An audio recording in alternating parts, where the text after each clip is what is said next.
It was the afternoon. I'm walking in the empty streets by the mall.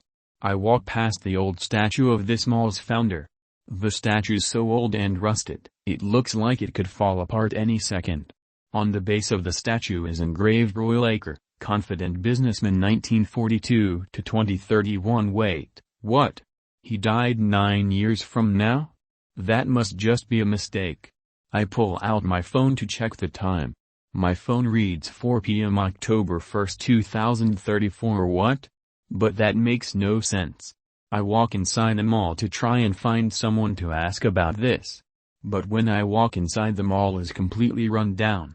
There's broken windows and vines everywhere. There's even moss covering some of the floor.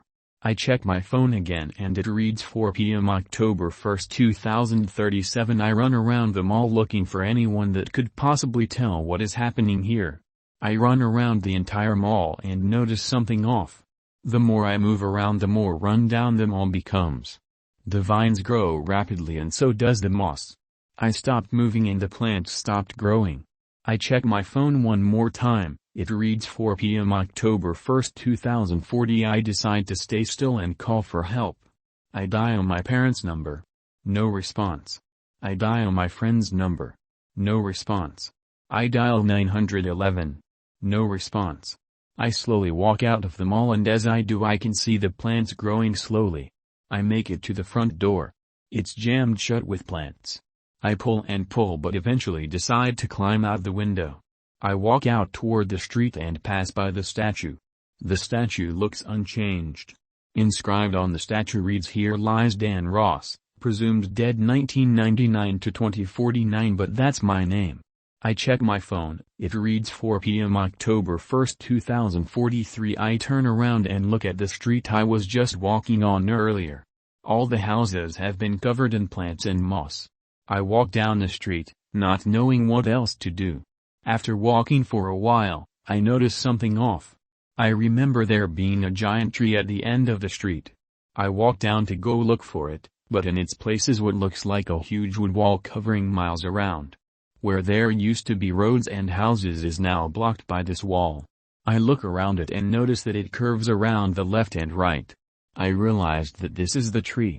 I look straight up and see the leaves above the clouds and into the atmosphere. I run back to try and get a better look at the tree. I make it about a mile back and then realize I need to check my phone. It reads 4 p.m. October 1, 2048. I turn around to get a good look at the tree. The tree is now even bigger and can be seen from around the world.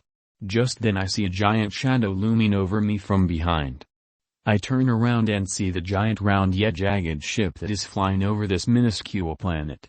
The ship must be about 3 times the size of a continent. It flies right above the tree and a large hatch opens from the bottom of the ship. A very bright beam of light shines on the tree from the ship.